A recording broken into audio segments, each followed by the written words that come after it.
Topical and atypical. Unfiltered and independent. 100% authentic and intelligent. All right. Are y'all ready?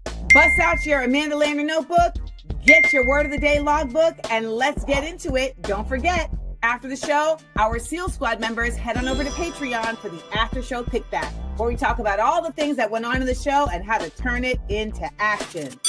You ready? Amanda Lander! Learn.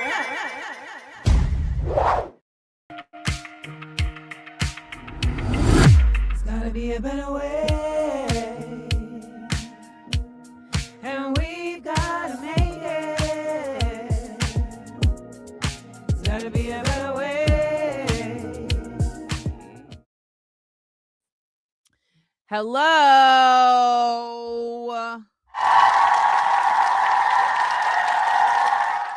Hello.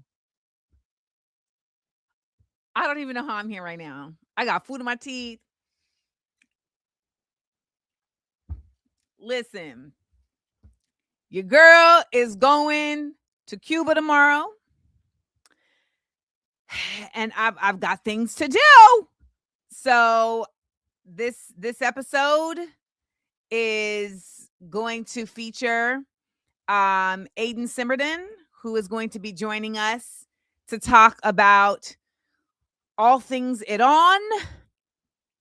And then we're gonna head over to the SEAL Squad kickback. And I have to finish getting organized. I have to finish getting organized. I need y'all to understand. I have to finish it. Listen, Jonathan, I went and got the bug spray with the DEET, like the higher level. You know, I mean, I'm telling you, my sweater. Can we just acknowledge my sleeves? What? It's Central Park. The sweater is Central Park. Honey.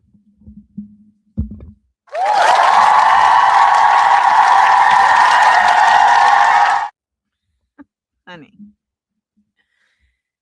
So, yes, I'll have the bug spray. I'll have the sunscreen. It was so funny because in the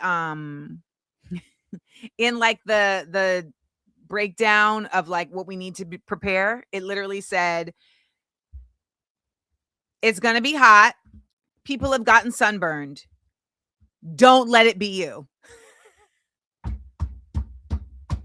I said, I hear you loud and clear. Okay? Loud and clear is what I do. Apparently Europeans are discouraged to travel to Cuba and can't use free visa privilege when entering the United States. It's a lot going on. It's fascinating when I've had people tell me I'm being a tourist. Okay, Jonathan, let's not get out of hand. Jonathan said a good wide brim hat. Jonathan, I'm an island girl.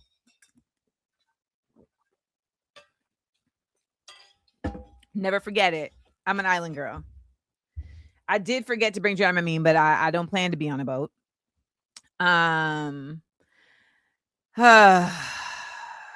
Okay.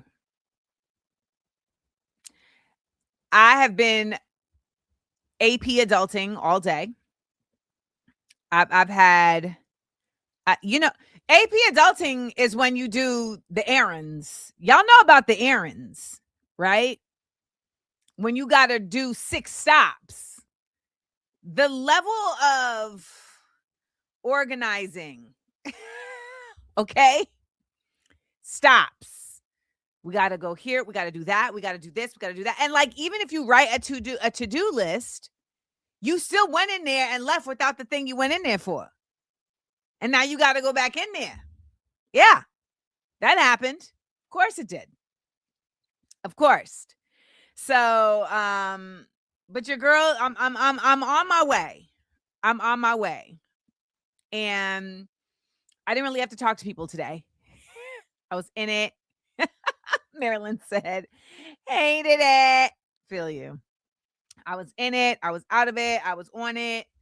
So, someone said, I think it was Kimberly says she's worried about me. Let me tell you something. I didn't know this, but there's like a whole bunch of people going.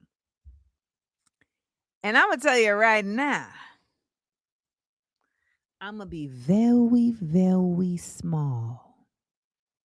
Okay? On this trip, I'm going to be very, very small. There's going to be a lot of personalities. A lot of personalities. And I am going to be very, very small.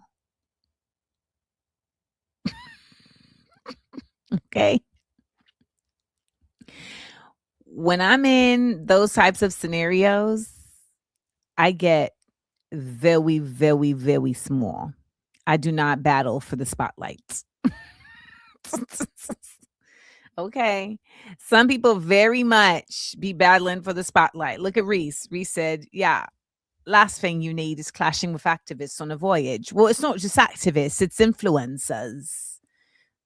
You know, it's a lot of big personalities, big, large, grandiose. And so when I see that, I get very, very small. Now we had what's Eric's last name? I always miss because it's a it's a hyphenate. So I always forget Eric's last name. But Eric from Coalition of Boys and Men of Color will be joining. And Eric Morrison Smith. And he's been on the show. I call him Fine Ass Eric. So Eric's going. So it'll be nice to meet somebody that's been on the show. And just to be clear, he's married and has a baby. I fineness is not like, oh, I'm trying to holler at you. So just so we're clear, fineness is just acknowledgement of aesthetics. It's just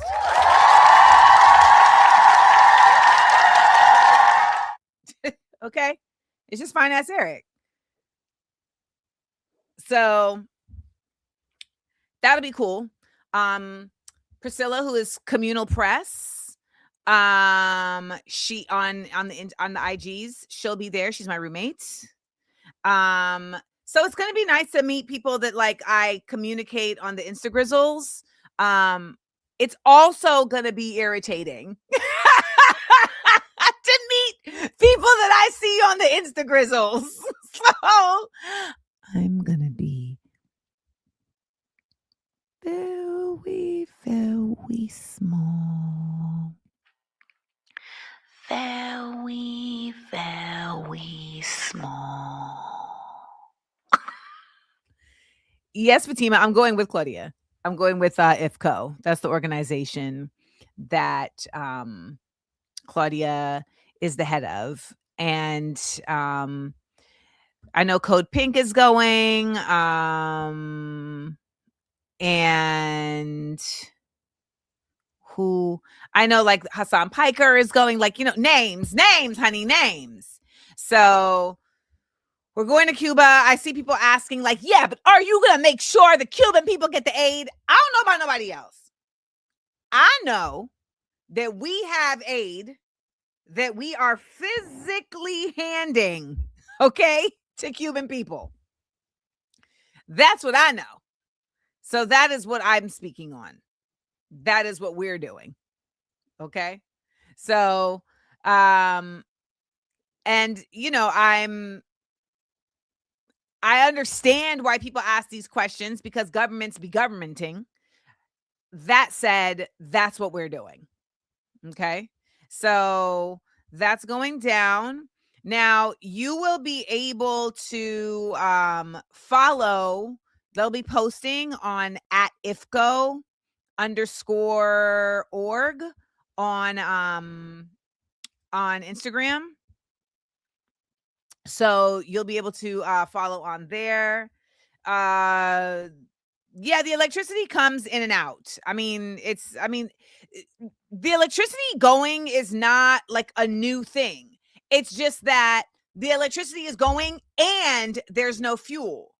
So it's like if you don't have fuel, you don't have generators. If you don't have generators, you can't generate any electricity to do things when the electricity runs out, when the electricity goes out like it naturally does because of the limitations of the grid in the first place. Jonathan, you asking way too many questions. Sometimes I need y'all to think about, like, does this sound like an op question?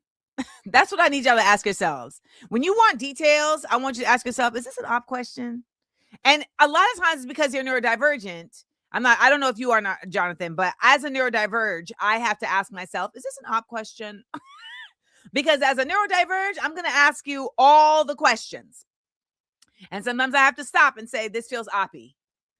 This feels oppy. You know what? Do you live your life? Live your life. They are getting the solar panel thing moving up in Cuba. But you know, it's not an overnight thing. It's not an overnight thing. And, you know, now that we are seeing there be a new, very loud, aggressive attack on Cuba that is being publicized, it means that then you have to counter that with a very loud, assertive support for Cuba. That's the solidarity part, right? And that's where we are showing up in. Now, here's how you can help. You can go to ifconews.org/donate under humanitarian aid. I am actually going to be doing a fundraiser when we get back from Cuba with these Let Cuba Live shirts that I designed. So if you don't got it right now to give, all good. When I get back from Cuba and I have, you know, the footage and, you know, just the ability to be able to share with you all the story in real time, which I'm looking forward to doing, I will be able to collect even more funds to help support the people of Cuba. Okay. So there we have IFCO_Pastors for Peace. That's where you can follow the updates. Okay. That's where you can follow the updates. All right. Now, someone is asking, well, what about solar panels in Cuba? You know, there are some solar panels and they've actually increased their solar panel usage in like record time. However, the reality is that there's embargoes, there's actual sanctions that prevent them from being able to get access to this type of thing, right? So China has been helping. Mexico, I know, has been sending food, but ultimately they are really being cordoned out of the world. Like, this is what the central banks and the IMF do. They will shut down the borders of a place, not because they can shut down that place's borders, but because they shut down anything coming in. That's why it's always fascinatingly ridiculous when Israelis say things like, well, Gaza isn't oppressed, Gaza isn't occupied. And it's like, well, yes, Gaza is occupied. And if you are preventing what comes in, then you are actively sanctioning. Period. You know, like when I was in South Korea and they're like, they built tunnels to come attack us in South Korea. North Korea built tunnels to attack us. First of all, that's a lie.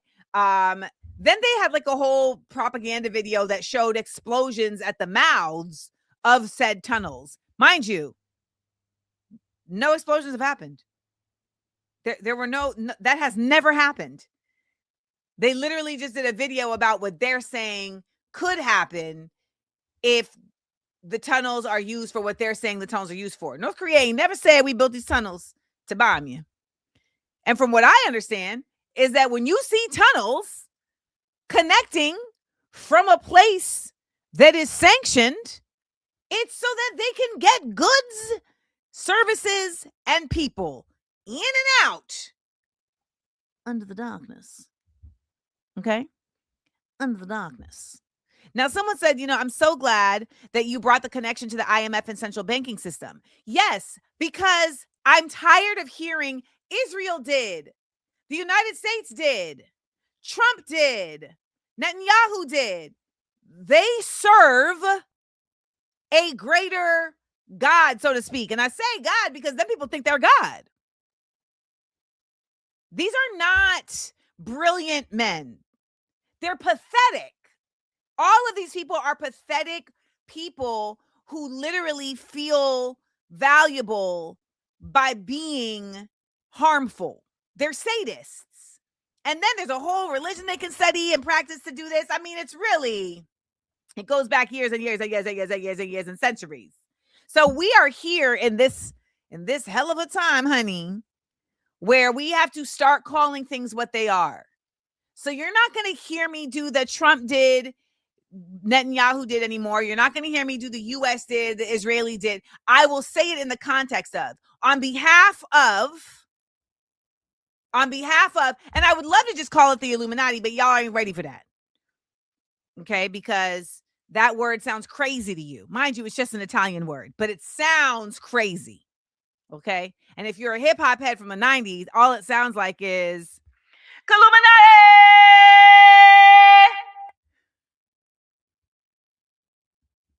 Y'all know I did that for me, right? Glue.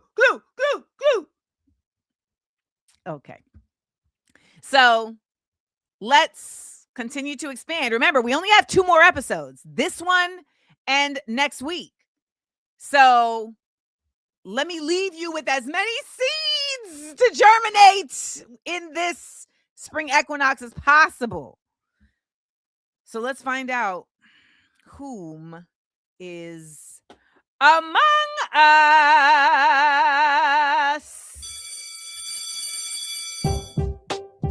Yeah. Remember, this is our last Ramadan episode happening in the evening. Amanda Landers, tell me where you at. Amanda Landers, here to learn. Drop in and tell me where you're watching from. Where y'all at on this Wednesday night? Amanda Landers, here to learn. Come on, drop in and tell me where you're watching from. We got Brooklyn, New York, Philadelphia, Pennsylvania, Lisa from Augusta, Georgia, Patterson, New Jersey, running an errand in Saddlebrook, New Jersey, Toronto, Turtle Island, Nicole checking in from Central Jersey. We got Brooklyn, New York, Minneapolis, Honolulu, Hawaii, aloha, Orlando, shout to the 407, Cleveland, Ohio, San Diego, Berlin, Germany, ATL, Boston, Massachusetts, Salt Lake City, Utah, Fort Worth, Gombak, Malaysia. Oh, wow. Shay from Navajo Nation. Wow. Orangeburg, New York, from that cold Detroit. It's so cold in the D. We got Los Angeles. Aloha from the Yay area. We got Kansas City, miserable. At the gym in East Orange, New Jersey.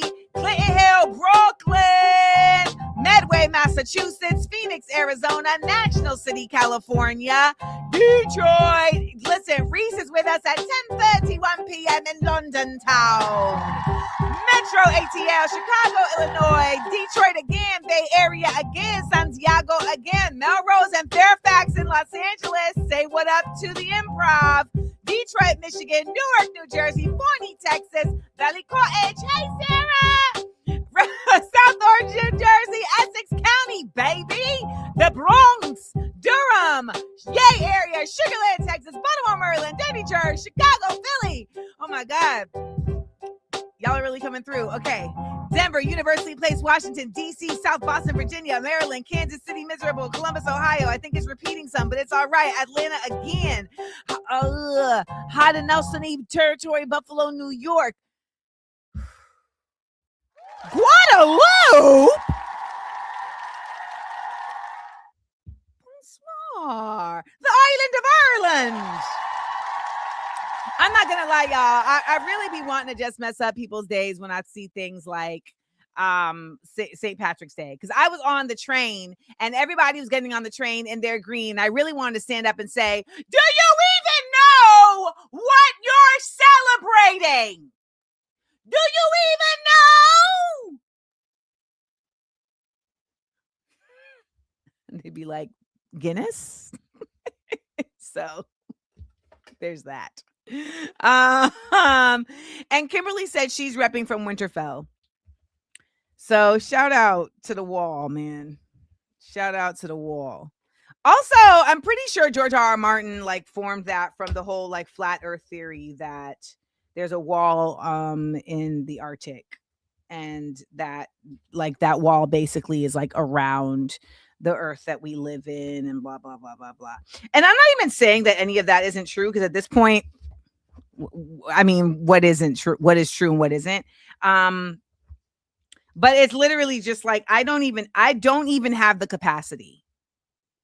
I genuinely, I don't have the capacity at this point to believe that there's a wall and the earth is flat. I just don't have it, guys. I don't have it. I know that the moon landing was fake. That I know. Them niggas didn't land on the moon, y'all. They didn't land on that motherfucking moon. They didn't. Because if they could have landed on that moon, you telling me they wouldn't have colonized it already? That's how you know. There should have been a cheesecake factory on the moon by now if they had actually landed on it. You know how these Americans are. What? There would have been a mall. There would have been a mall.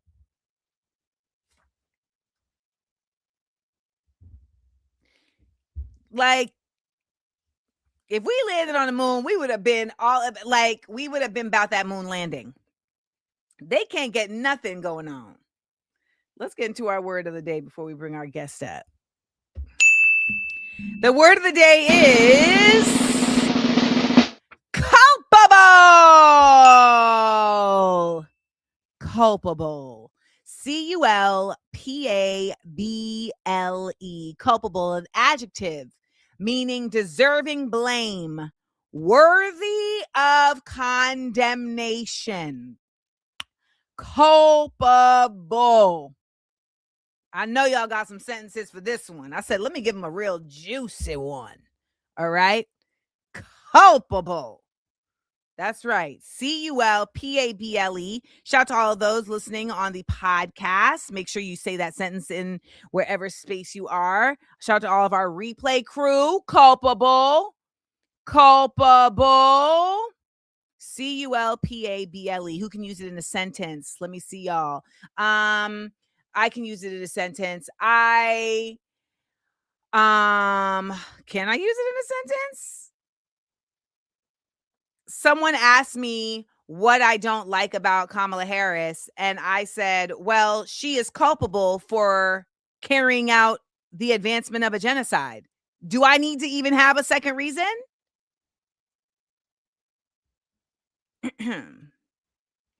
Hamperson said apathy makes a society culpable in atrocities. God damn, you came through swerving with that one right there. Whoo, man. All right. Sedge for Rent said people keep blaming Trump for everything, but as Ms. Amanda reminded us earlier, there are much bigger culpable parties. AI and FK47 said AI and Anthropic are culpable in war crimes in Iran and Gaza, at least. Let's see. X Grade Doves X says people of influence who don't use their platforms to condemn atrocities are culpable of promoting the status quo. You better say that. Rolando summed it up real quick for y'all. Choose a sin. America is culpable. All right. Let's get on down here. You know what? And this is the one folks aren't really ready for, but we're going to say this one. Well, actually, we're going to say this one. The whole Vatican City is culpable for all of this. Yes. And last but not least, because Fatima's Fatima's hatred for Priyanka Chopra is so consistent and passionate that I just felt the need to make sure that we heard it and we heard her. Priyanka Chopra is culpable for being silent in the face of genocide and rightly getting dragged.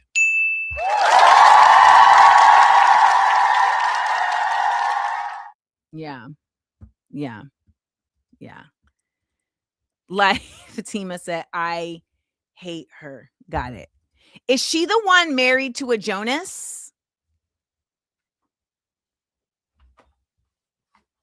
Right? She's like married to a Jonas, to like a young Jonas or something. Is she Indian?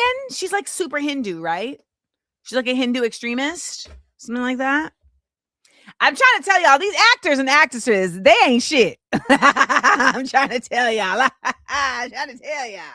I done been there, been down. I done been in the mix since I was 8 years old. They ain't shit. All right. But you know what? That's why they don't come on our show. Instead, we have people come on our show who actually use their brains and use their platforms to engage, encourage, and decolonize and level us up. So let's get into our Level Us Up guest. Amanda Land.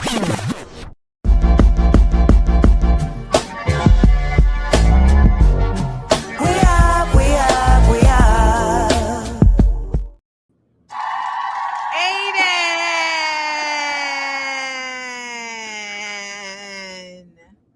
Amanda!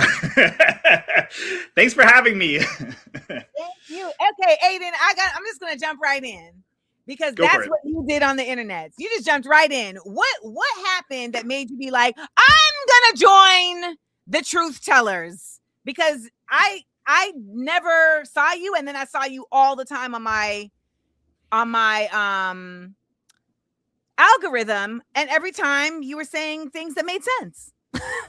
It's it's been a long journey. I think there's been a couple small moments here and there along the way, but I am in all seriousness, a white man who works for himself. If I can't say something, how can I expect other people to say something? So it was actually an easy decision for me to just, I've been doing this on Twitter for a couple of years now, speak what's on my mind, call the truth out whenever I can. That's what I try to do to the best of my ability. Aiden, what is your ethnic background? Because you don't look like a regular white. No, peripheral white or something like that. I'm Italian. So okay. Yeah, exactly. Okay. Just on the just cross the Mediterranean Sea, then I wouldn't be. But no, I'm my background's Sicilian, so I'm like. I was like, no, there. Yeah, I was like Italian. Okay, I see it. There you go. Flavors, yeah, because it's a different kind of white. American white is like a very specific white, and I was like, well, you're not that. It's the brows, right? It's the brows. Yes. I'm not WASP. That's for sure the case. No. Yep. So Aiden, I mean, one of the things that I love about your point of view is that it really is expansive. It's geopolitical, but it's also, it's not simply just speaking from a political mind state. It's also speaking from a philosophical mind state. It's speaking from an actual moral and principled mind state. So that's hard to find these days. It's very hard to find. So I'd love to hear like how you were shaped to be able to speak from this point of view. I read Malcolm X's autobiography when I was 18. I think that was a big starting point. In your hands? Say again? Who put it in your hands? I did. I was looking for answers to just whatever. And I was also listening to a lot of hip hop at the time, and, Public Enemy, others kept referencing him. I was like, okay, I should check him out.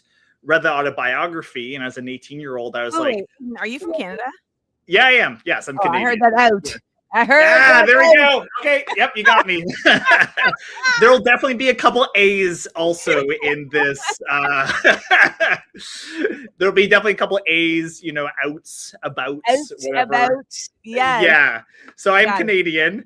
Okay. But yeah, I was reading Malcolm X's autobiography, and it was just way more fiery than anything I'd encountered before. It was really mind-changing. And we in the Canadian education system, because our southern neighbor, you guys are a big part of our culture. We actually do learn the civil rights movement. We learn it also from a very whitewashed way, which is that blacks really wanted to be with whites, and that's why everyone got integrated and bingo, all said and done. That's what we learned. And then as an 18-year-old reading Malcolm X's autobiography, I was like, hold up, this is all very different. And then from there, I think a big part of it was then reading a lot of Black feminist theory. I love, for instance, Bell Hooks is good. Angela Davis, Assata Shakur's autobiography is brilliant. And that kind of just unraveled everything because, white supremacy since 1492 is one of the central axes of power.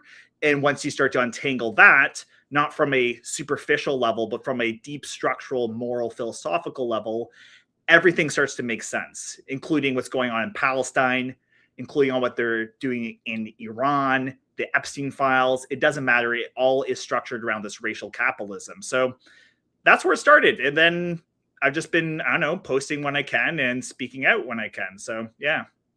Who's your circle?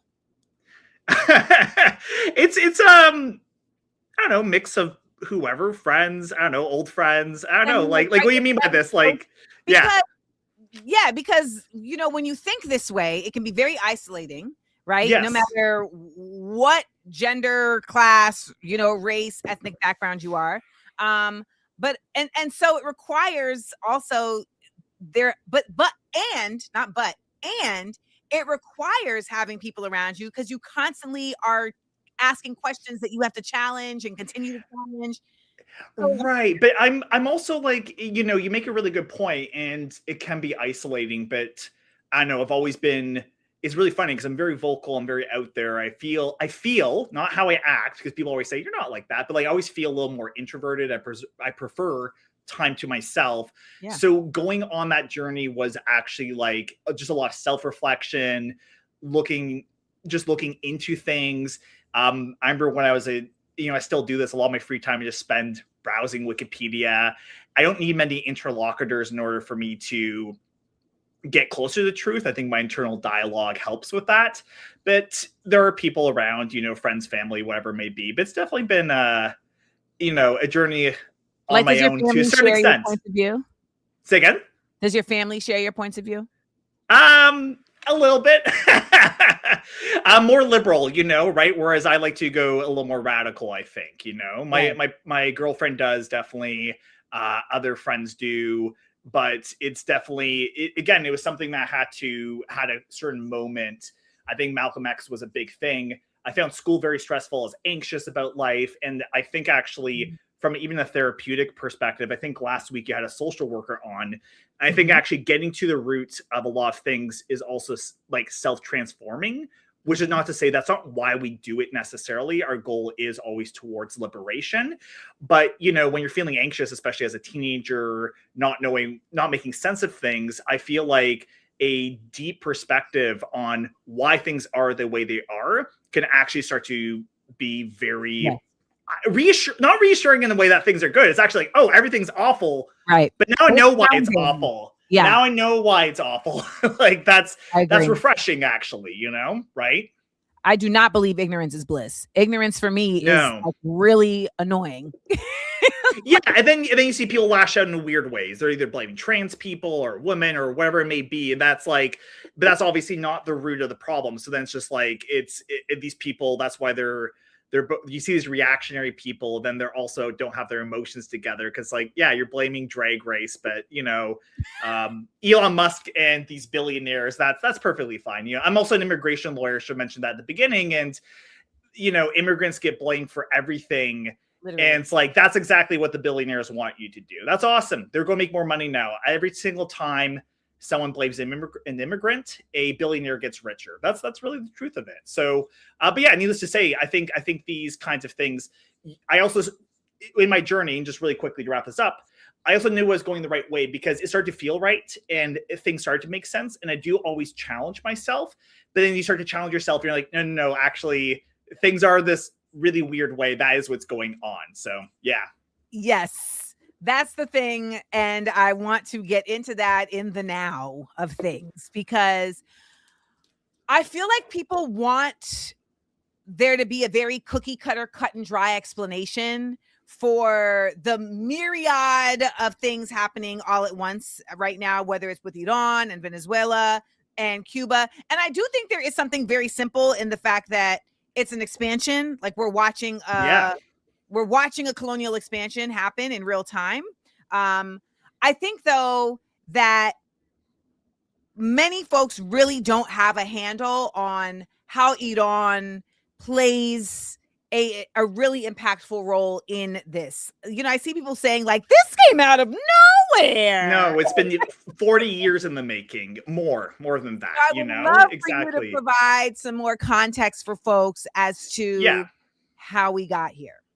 How we got here, to cut the story short, Iran is the only country, or I'd say the only fully sovereign country in West Asia, in what we call the Middle East. I prefer West Asia, that is resisting the United States. I've done videos on this too. I say it actually doesn't matter what you think. Like, I know this is kind of funny, but in a weird way, to a certain extent, it does not actually matter whether people like the Iranian government or not.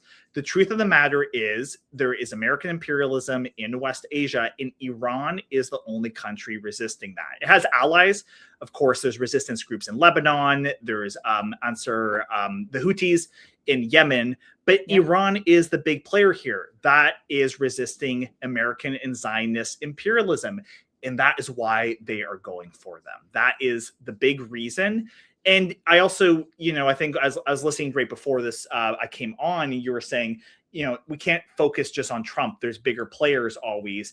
Remember that sanctions were imposed by Obama, by Biden. They've been going for Iran for a very long time. But we're also seeing why they haven't actually attacked for this long, because the attacks are actually not going well for the United States, or Israel for that matter. That's, while they bomb Iran, that's always been in the back burner for a while. And now you see why you don't bomb Iran, because Iran's going to strike back and strike back hard because they have the ability to do so. Why do you feel like so for people who are wondering, okay, they're resisting the US, but what are they resisting? They're resisting, imperialism, right? Zionist. So that's a couple things. Zionism as a settler colony of the Euro-Atlantic. Israel is a colony, pretty much. That's the way I see it. One that continues to expand. They're expanding into Lebanon, Syria, everywhere. And American imperialism being the United States' hegemonic position, which means that the United States really is the biggest player in West Asia, which means it gets to control the oil, and not only through US bases, but even through the petrodollar, which means 80% of all oil in the world has to be traded with the US dollar. I won't get carried away here, but this is how grand it is. No, but this is why you're here. I want you to get carried away. So for your viewers to understand, the US currency. Are you neurodivergent? Say again? Are you neurodivergent? I think I am. I probably am. You are absolutely neurodivergent, and we want you to lean all the way in and info dump on us. Good. Okay, good. Because I might end up taking up the whole segment. No, it's okay. So yeah, there we go. Water bottle. Go. So the US dollar is not like every other single commodity, any other currency. It's a currency that has financial and hegemonic power, which means people need the US dollar to, for instance, buy oil. 80% of all oil is traded with the US dollar. And it's through that, for instance, that the United States maintains its control over West Asia. Then the military bases, the fact that the United States will strike any country in that region, which, for instance, does not obey it. This is the kind of dominance that it has over the region that Iran is trying to resist. This is what Iran is trying to stop. And so far, it is doing so. So we'll wait for Amanda to come back, I guess.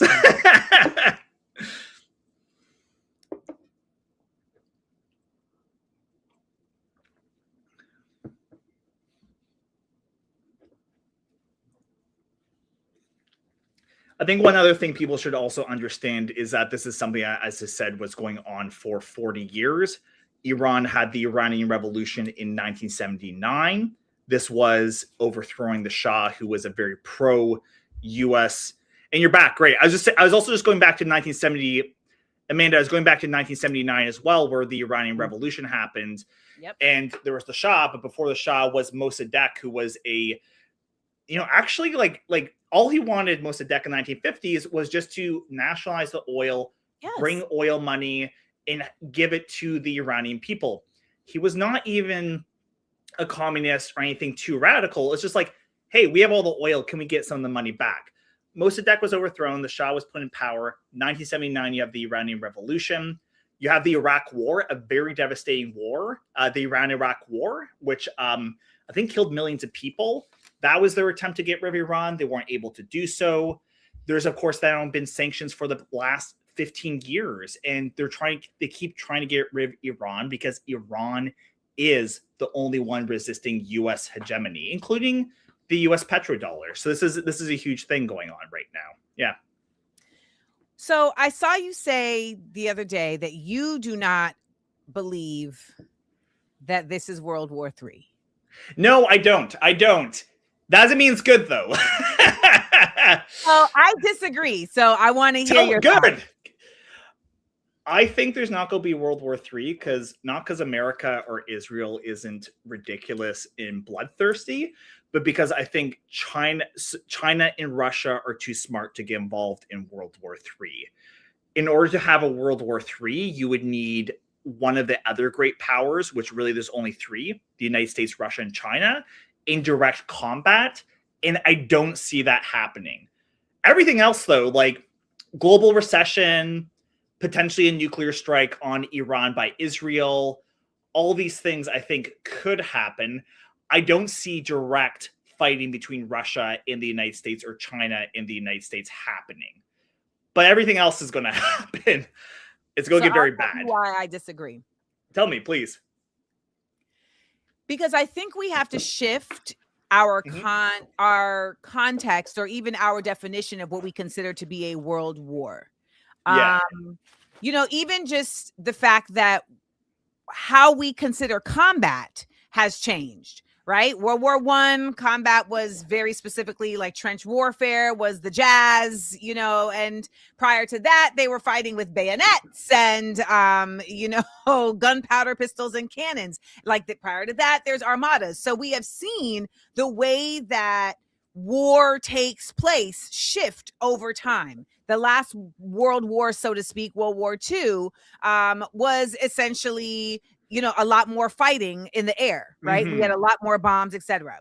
I think the concept also of a world war is colonial in itself because there have been wars, like the Vietnam War was a world war in the sense that it affected the entire world. Right. And so I feel like when we talk about the concept of a world war as being a fight between two powers, I don't think at this point that Russia or China would bring troops to the front lines because I think at the end of the day, they're like, it's not even worth it.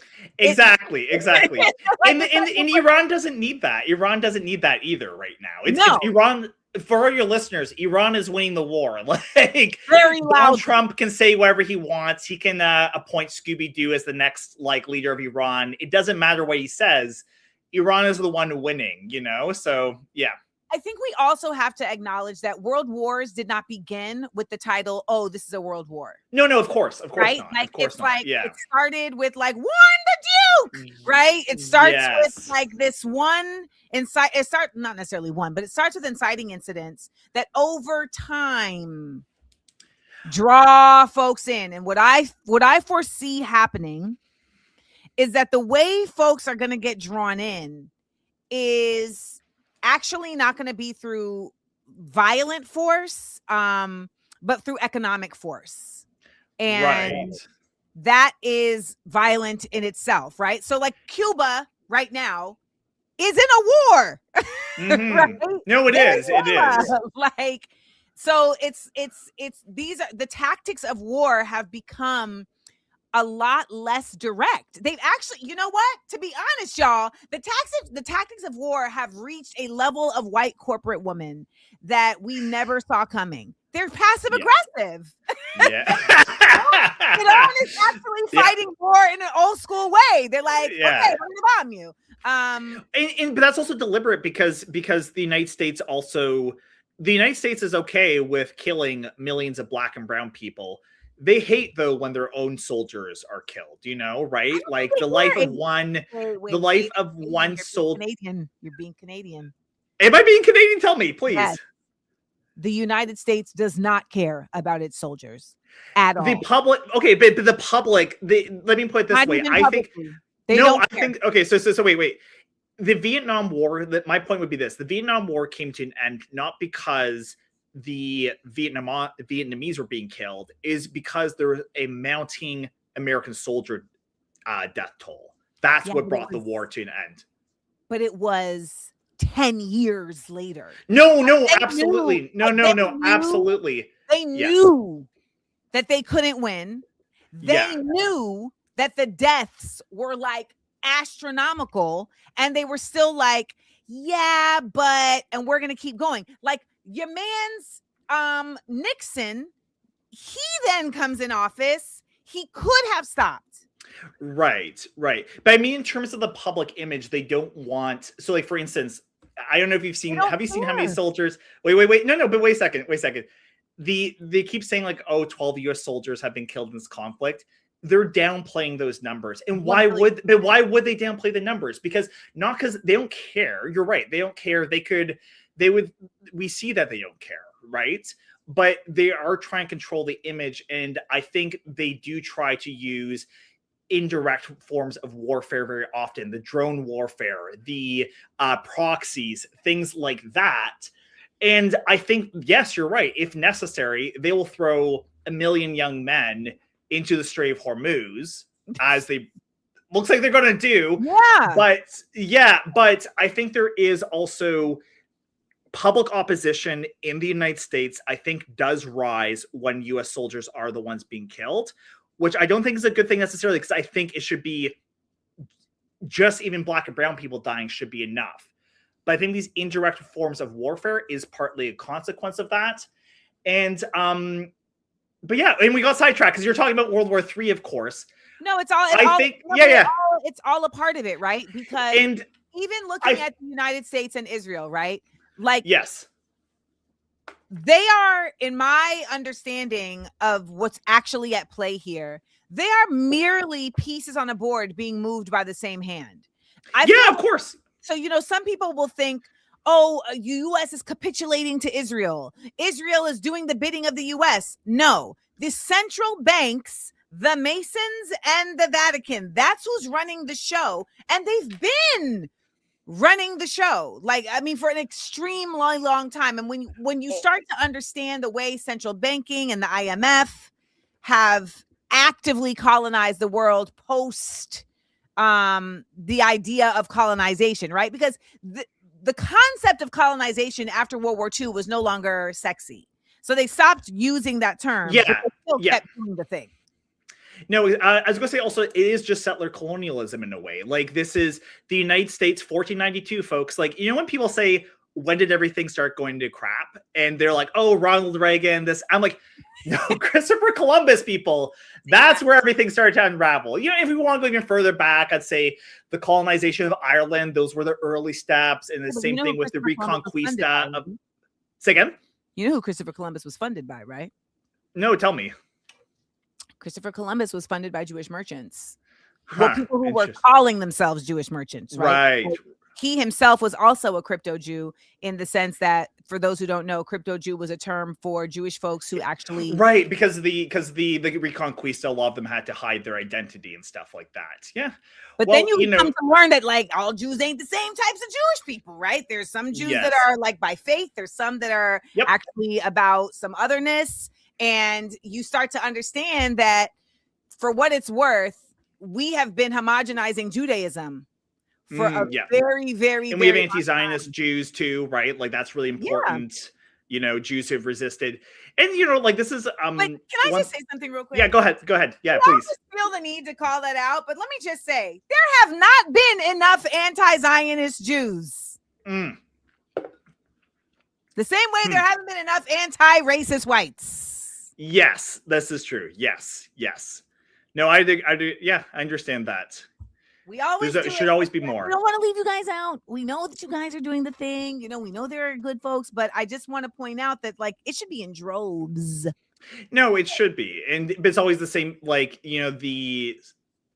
it's again this whiteness that is always people not getting as much involved as they should, right? Remember the civil rights movement, same thing. We had a lot of whites being highlighted, but it wasn't white folks who brought the civil rights movement, right?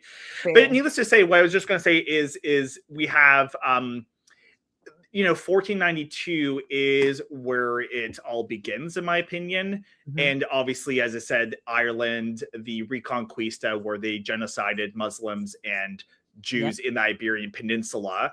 Yeah.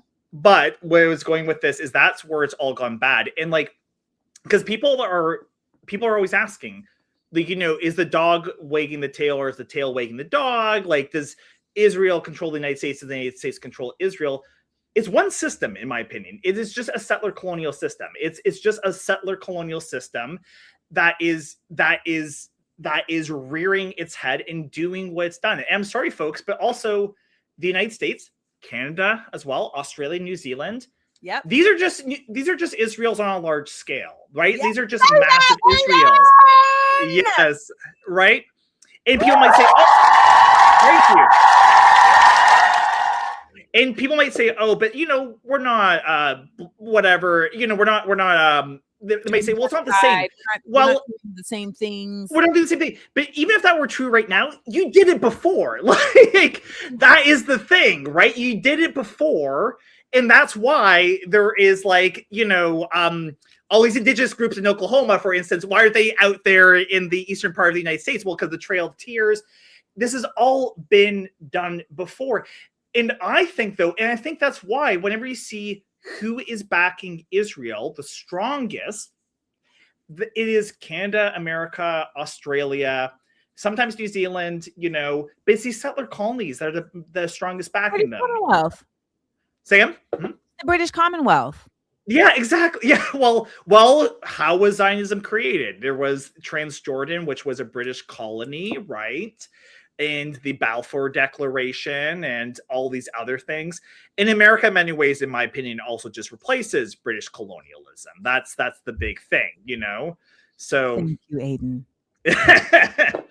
So yes, that's what I'm trying to kind of get people to connect the dots on, because, and it brings us back to what you were saying in the beginning, because for me, I feel like when we can connect those dots and really kind of ground it, it makes the monster not seem so nebulous and massive, right? Like when I feel like I started to understand the actual web and where it's attached to, like working from the inside out, it was like, oh, and it also removes you from having these very perfunctory conversations. Like, I'm not going to argue about Democrats and Republicans. I'm just not going to do it. Yeah. Yep. I hear you. I'm the same way. We've really reached the zenith with that. Where do you feel like you are still wanting to like dig deeper in your curiosities around where we are now? Because there's always something like that is like, okay, I need to understand that more though. That thing right there. No, it's a good question. It's funny because I also, by the way, besides all the other stuff I post online, I just have my own personal interests like psychoanalysis, art history, just random stuff, Definitely that neurodivergence coming in, I have to say. What I'm wanting to learn more about or like dig in more is, let me think here. I don't know, like there's always more to learn. I do these videos, you've probably seen this. In addition to talking about current events, I do videos on, I try to also take a very Afrocentric approach to things. Everyone needs to learn more African history because this is the center of everything. I mean, we were talking about the world wars, and in my perspective, World War I is just a consequence of the Berlin Conference. The Europeans in, I think it was 1884 in Berlin, divide up all of Africa with the exception of Liberia and Ethiopia, cut it up for themselves, drew the lines, and said, okay, Africa is ours, done. But what happens after that? If you conquer everything, who are you going to attack? Each other. each other. Yes, exactly. So there you have it. World War II, the rise of fascism in Italy. It didn't start in Europe. I mean, yes, the fascists were elected in Italy, but the first victims of Italian fascism were the Eritreans and Ethiopians. So when you start to take an Afrocentric, say that again. The first victims of Italian fascism were Eritreans and Ethiopians because Italy went to go and conquer Ethiopia. Ethiopia was under Italian rule. What was called, I think, I don't know, I forget what the colony was called, but it's like Italy's colony in Africa, which included Eritrea, Ethiopia, and Somalia, actually. And so that's where fascism begins, That. Yeah, well, how about also the fact that the very first victims of, for instance, the first people put in concentration camps by the Germans weren't Jews, communist, Romani people. It was the Hosa people. No, not the Hosa. Sorry. I forget the group's names. I did a whole video on this, though. Indigenous groups in Namibia. Those were the first people put in concentration camps and were massacred. So Africa is where it happens. And I want to emphasize for your viewers, whenever you see politicians, like, I don't know, I always see this online, oh, what's going on in Africa? We don't know. They know what's going on in Africa. Right. They know. They pretend not to know. And their goal is to keep people ignorant. But once you look in Africa, you realize, why does France have the biggest gold reserves, but there's no gold mines in France? Where's that coming from? Where's the cobalt, the bauxite, the iron? How about the fact that Niger is one of the top producers of uranium? But then what? So why is France involved there, right? It doesn't matter what country, France, the United Kingdom, the United States, many countries are involved there. Everyone wants a piece of Africa. No one wants you to know that they want a piece of Africa. Don't look here. Africa isn't important. So to answer your question, I'm trying to learn so much I can about Africa. I'm chopping vegetables. I'm putting. Say again. I'm gonna give you a challenge. Oh, okay. Let's try this. I want you to expand. Well, I would be curious about what happens when you expand your Africa deep dive to the Caribbean. Oh my gosh, right? I am from the Caribbean and I call see the Grenada flag, right? Grenada. Thank you. Thanks. I knew I was going to mispronounce it. Thank you. Grenada. Thank you. And I consider the Caribbean the Africa of the West. In the same way that you're talking about them acting like we don't know what's going on in Africa, they do the same thing. Like, oh, those little islands down there, we don't know anything about that. When the truth is that the islands themselves, each individually, exist like African countries in terms of the uniqueness of their of their minerals, the uniqueness of their offerings, etc. Like you have Trinidad and Tobago, which has Pitch Lake, and Pitch Lake for a long time was a great source of oil, but also like it had another like mineral that they were like a bottomless, resource. And so like that's just because remember, these are volcanic islands by and large, right? So like Grenada, we have crazy rich soil. You can grow anything in Grenada. It's the exact same climate as India. Whatever you can grow in India, you can grow in Grenada. So we were the number 2, our island, which is the size of Yonkers. We were the number 2, population wise, the number 2 exporters of nutmeg until NAFTA. The number 1 was India. Yes. How? And Haiti was France's most profitable colony. Why is Haiti all messed up like that? No, folks, it's been deliberately messed up. Haiti isn't poor. It was for a very long time extremely rich. It's just the people are poor. That's the only thing. And not out of their own doing, out of their own undoing by the French and American colonizers. That's why. Absolutely. So the Caribbean is so important. For instance, Grenada, as you probably have mentioned before, there was, of course, Maurice Bishops's revolution there.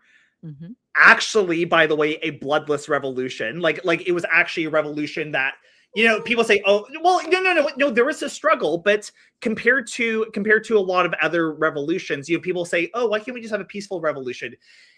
They took power. The unemployment dropped. Yeah, tell me. Let me just tell you, please. Grenada's revolution is a very difficult topic to actually address within the context of anywhere else. And the reason why I say that is because as far as places where revolutions have taken place, somebody tell me if I'm wrong on this, Grenada is the smallest landmass where a revolution amongst its own people has taken place. And so it's literally a village. So like it's small. You are imprisoning your neighbor, and in other places that may happen, but that neighbor doesn't necessarily have people that live 20 minutes away. Everyone in Grenada is your neighbor. Yes. No, it's very tiny. But the reason I make the point that it was less bloody is because I just find this, and just bear with me, because of course, Ronald Reagan, the Satan himself, goes in, and of course the United States invades Grenada.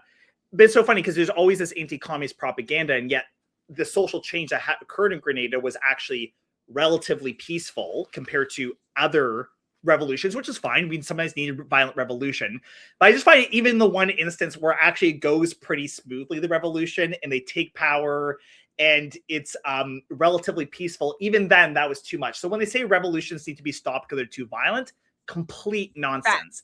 And then I'll tell you, one of the reasons why it was able to be stopped was because you had Bernard Cord and Maurice Bishop, and Bernard was a very hardline communist, and Maurice was like, he was like, communism is cool, we're gonna rock with it.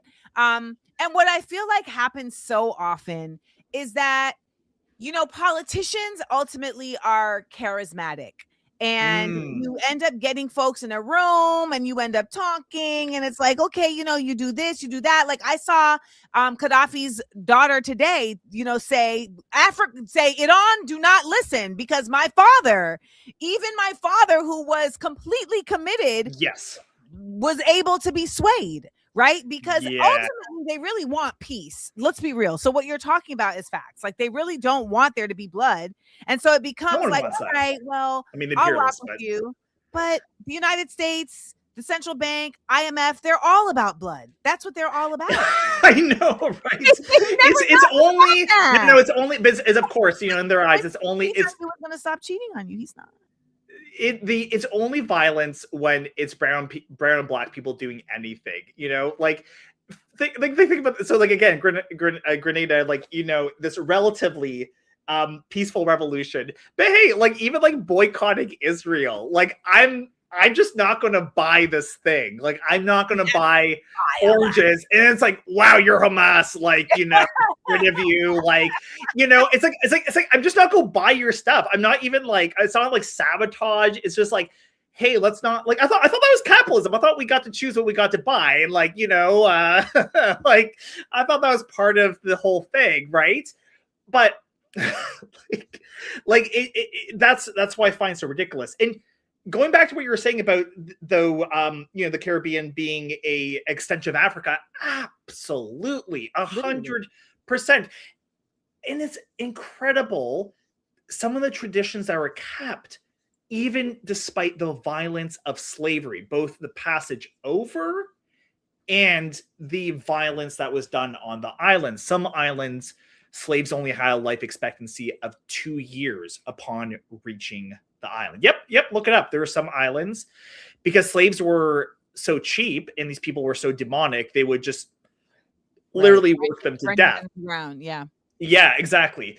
And what was I going to say about all this? But also, slavery in the Caribbean was a lot more brutal by nature of even its location. Like the sun is hotter. Yes, the sun is hotter. It's boiling. More difficult crop to manage. It's dangerous. I mean, and what I learned recently too was by nature of the isolation of the islands, the slave owners were even more devilish because they were basically by themselves, and then they would take a boat back to England and act like they're this really nice guy. I mean, if you read any Jane Austen, you know.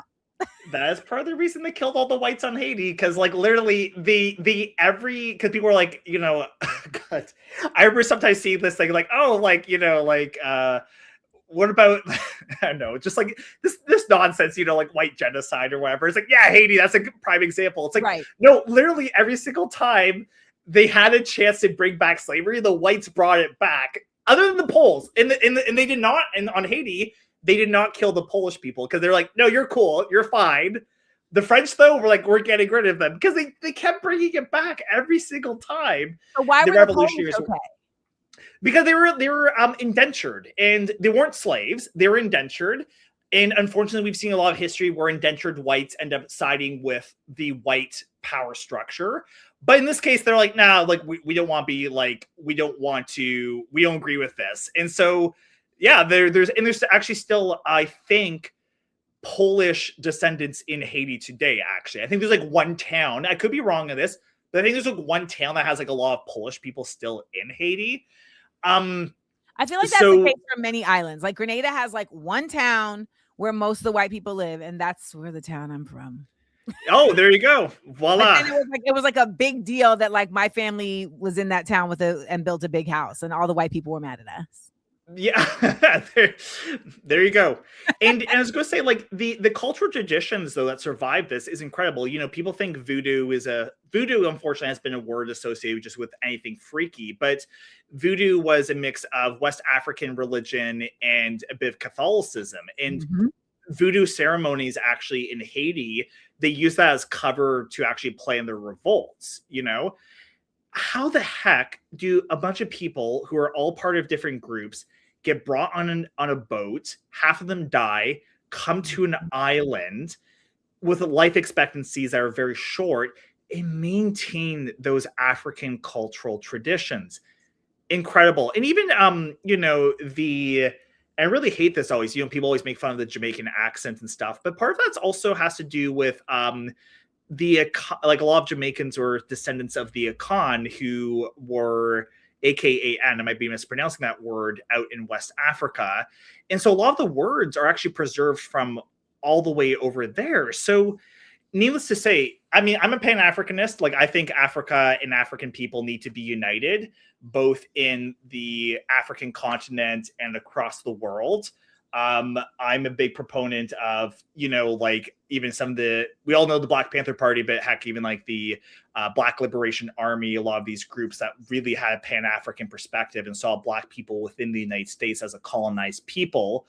And so I think that's a huge extension. I think it's an extension of Africa, you know, and, you know, Black people might only make up 10-15% of the US population, but you don't need a lot of people to create a huge social change, right? You know, like that's the whole thing. You know, we're always focused on majoritarianism, but no, it's people who are committed and to resisting. Those are the ones that are going to make the big change, needless to say.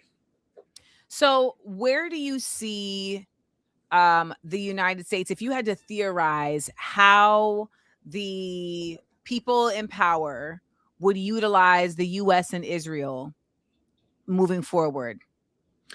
Yeah, this is a really good question. So I actually think things are in crisis right now. For your viewers, think they overextended themselves? Like, do you think that they absolutely, yes, 100%, they've overextended themselves. This is how imperialism works. You have to go and conquer people who you say are not like you, supposedly. That's the propaganda. You use that to do the most forms of ultra violence. And the propaganda works by saying the people you're conquering are inferior. Now, that leads to a lot of wealth extraction. When imperialism comes to an end, though, is the imperialists start to believe their own BS. They think, we can attack Iran. What are they going to do, right? We can go and, you know, attack Gaza. What's going to happen there, right? We can go and attack this indigenous group. What's going to happen there? And then they learn, no, these people know how to resist and fight back. So I think there was a miscalculation. I really do think that. I think Iran is a threat to the imperialist for sure, but attacking it is unraveling everything because, as I said earlier on the segment, the petrodollar, that keeps the US dollar afloat, but Iran has agreed that ships can go through the Strait of Hormuz if they trade in the Chinese currency. I didn't hear about that. Yes. One.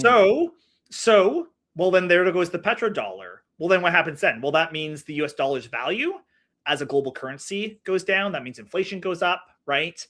And then you also have to start have central banks across the world are going to start dumping US dollars. I know, right? And so you're going to have the European Union banks are going to dump the US dollar. That's a worldwide recession. That's a worldwide recession, but especially for the United States, because the dollar is not like every other currency. It has hegemonic power.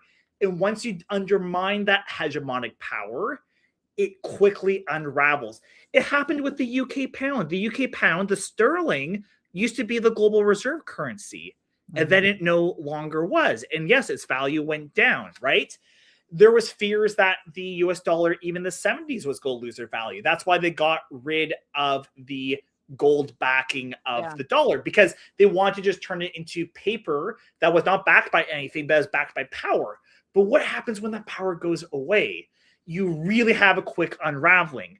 And there was, even before this war, by the way, Saudi Arabia, which I'm not a fan of their government, but they were even saying, like, we don't want to continue trading in the US dollar only. We want to start trading in the Chinese currency. We want to trade in whatever currency we want. And Iran has now kicked that off.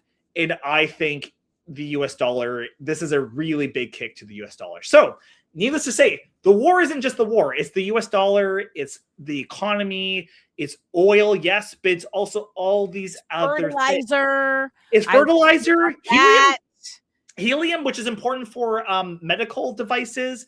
Right. Qatar, I think, is one of the biggest producers of helium in the world.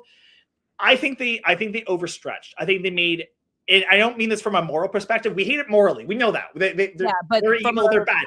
But if their goal, strategically, if their goal is to advance their interests, this was so stupid to do. This was a really dumb thing. Your currency is going to go down.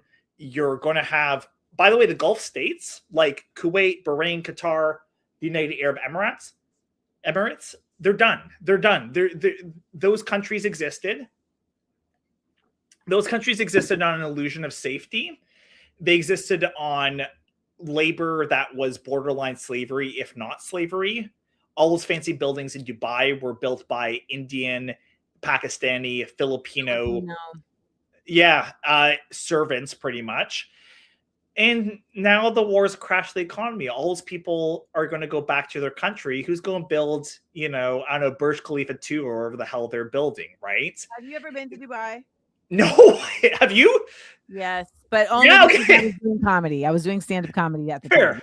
I hope this is before the Sudan War. This was good.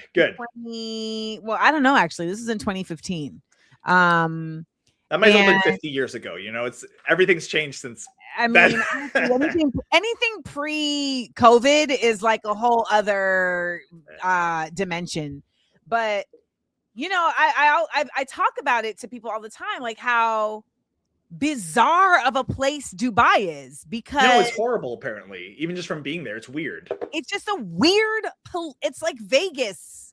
Like Vegas is a bizarre place to anyone who's never been to Vegas, because you're like, oh, this is literally just a city for the sake of money. Like, that's it. It doesn't really have any other value. They'll try and do little shows and, I can go see Usher in Vegas, but ultimately that's the whole point of it. And I imagine Dubai is the place where people who used to be really into NFTs would go to. Yes. It's so opulent in a way that has no consciousness, like no cognizance of time or like the rest of the world. There's no culture either. There's just zero culture. And sorry, because I did say earlier, like, I'm interested in art, and this is what also pisses me off about the ruling elite now, because, like, oh god. So this is not even our biggest concern, folks. This is like number 100 of our things. But Amanda, what bugs me is look at the Medici family of Florence. Evil, money rich. At least they created good art. I know. What the hell? The propaganda that comes out, the art that comes out, it's like AI stuff. It's I don't know, like just weird. It's not even good. Like it's not even like good. They have not even bestowed us. What? Sorry, say again. It's not even about anything. They haven't even given us a worthy distraction. No, and they haven't even bestowed us even the crumbs of like some sort of renaissance or culture. Like this is what makes me laugh. It's like, at least the old scum wouldn't be like, well, hey, here's like Venus coming out of a shell. Isn't that lovely? Wonderful. Okay. Oh, here's a beautiful church. But like, I will say this, Aiden, those people actually, as devilish, as horrible, as arrogant, all the things that they were born from culture. Yeah, exactly. Elon Musk has no culture. Elon Musk has no culture. Zuckerberg has no culture, right? They're colonizers, right? So like Elon Musk is from the Afrikaners. The Afrikaners are 100% colonizers. They do not have a culture. Like people try and tell me Charlize Theron is South African. I'm like, no, she is a white woman whose family were colonizers in South Africa. And in the United States, white people who understand and who get it will tell you every time, we do not have culture. Yeah, I know. And that's the Sutler mindset, right? Like we're going to genocide indigenous people and put up an Applebee's, like that's really what it is, so it really is though. Like it's like I wouldn't laugh. I mean, I wish it wasn't so funny because it's true. And so you have now, like you're saying, you're like, wow, like we're not even getting anything artistic out of this. No, we're not. They have no idea. That's why I can't stop saying this. That's why I hate the Crate and Barrel Pottery Barn aesthetic, because it's all for the purpose of let's make everything homogenous. Let's make everything cream, white, and beige. And that way everybody will be easier to control because like nothing is standing out. I went to Seoul, South Korea the other day, and everyone is either wearing dark blue, dark gray, or dark black. You might get a cream coat ever so often. But then when you look at the Joseon era of Korea, the colors were beyond vibrant. And that was actually the mark of royalty because it was harder to get color, and fabric. It was a much longer process. Yep. So purple especially. Yep. Yes. So it's fascinating to see how capitalism has beiged everybody out. I'm so tired of it. That's part of why I make it my business to wear bright colors. You see, I'm wearing cream, but I have on purple lipstick. Like that's not by accident. No, I like that. And it's the beigification. It's the enshittification of everything, right? It's just like everything has to become more bland and non-threatening and non-bold. Yes. Even like for anyone who works like in a downtown of any major city, for instance, it's even the food. Like, I've seen these videos that call it like the bowl of slop, where it's just like, I don't know, rice mixed with guac, mixed with, I don't know, brown water. Like who knows what the heck they put in there. It's like you go into your office, and we thought cubicles were bad. At least cubicles gave you privacy. No, now it's all open concept for like, you don't even get privacy, no privacy. And it's all beige and disgusting. And I think though, the reason partly is because it's late capitalism. I think capitalism has actually run out of ideas. And what I mean by this is, to take your listeners on a little history tour. So up to the 1920s, capitalism was all about producing, like literally just produce more because there's always demand. The 1920s, actually, there was a crisis. And the crisis was, and this is actually something Marx predicted, by the way, folks. There will be so much production, no one will even, there's no more buyers. Like, how many tables could you have? How many chairs can you have? The 1920s is when then you start to have what we call consumerism. Consumerism being not just I'm buying this because I need it, but because it's tied to my identity, because it's tied to my personal brand.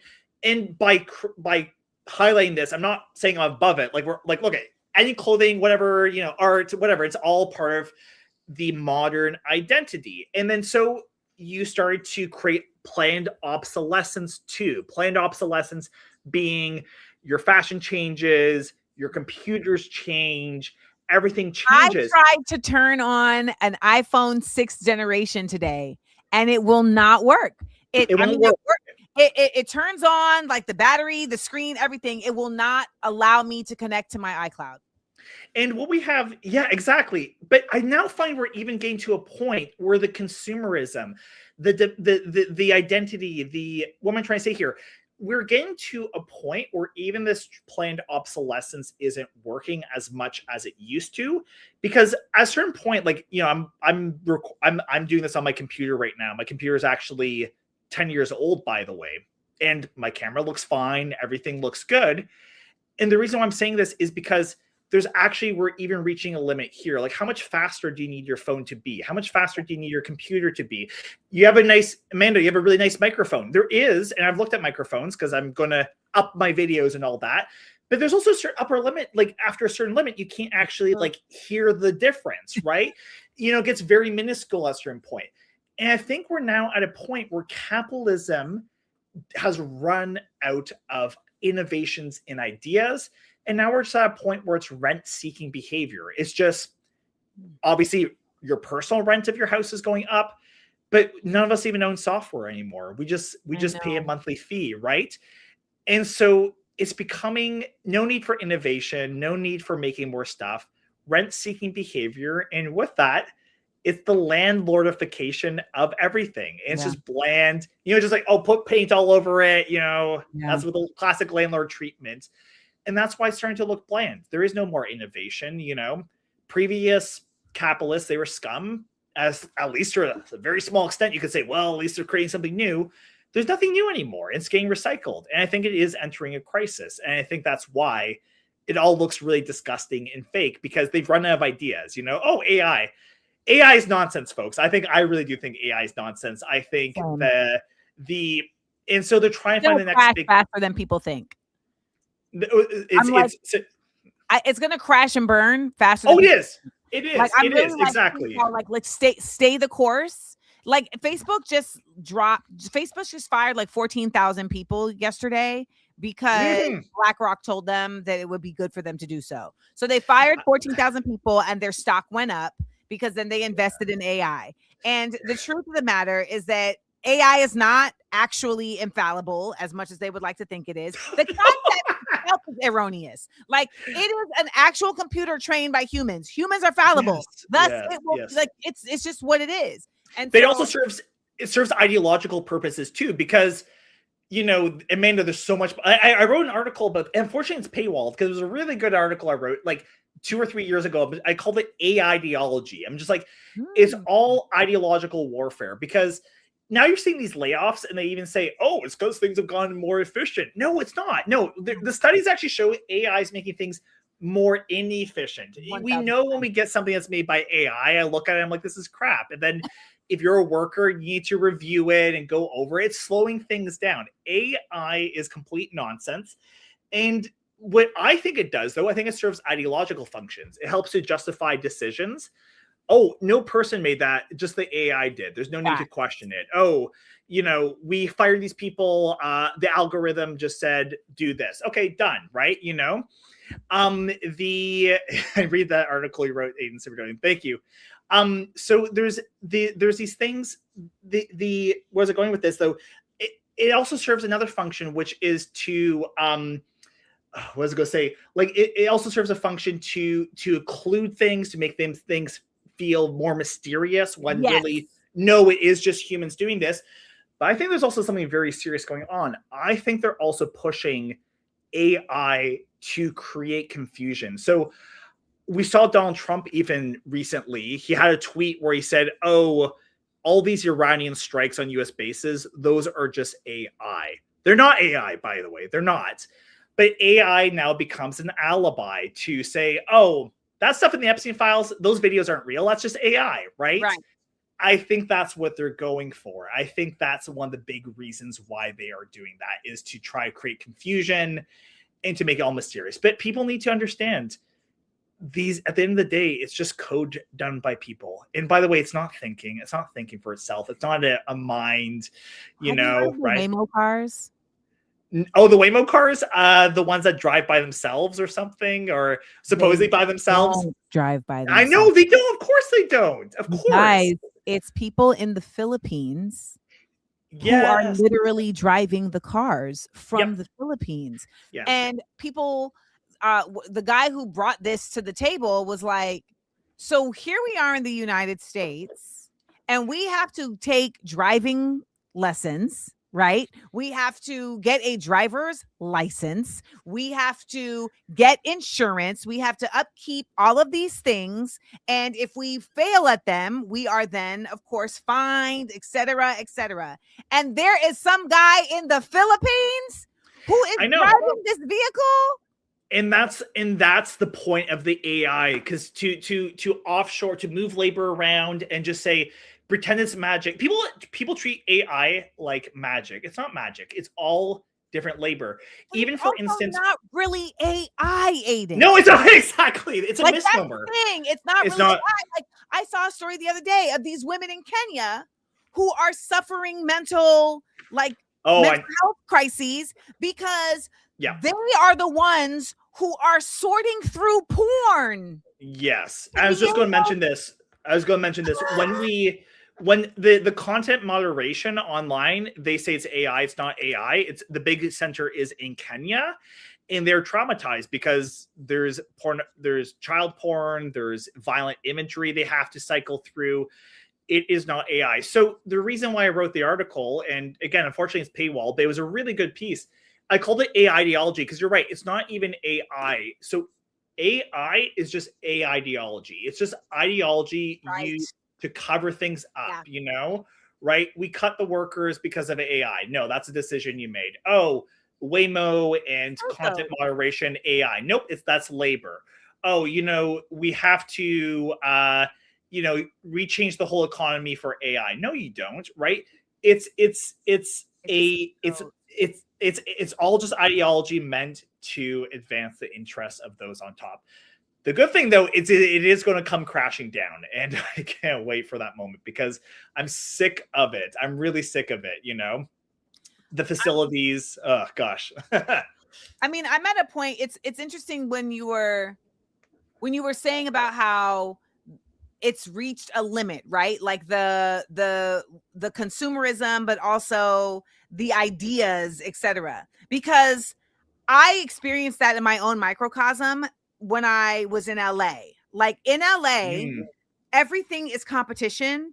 And it's at a point, it gets to a point where you're like, what are we even competing about? Like, I already have a car, and it's like, no, you need a newer one. Like, no, the better one. And you're like, but this one works and I like it. And they're like, yeah, but no, that's the 2016. Now it's 2017. Yeah. Same with home.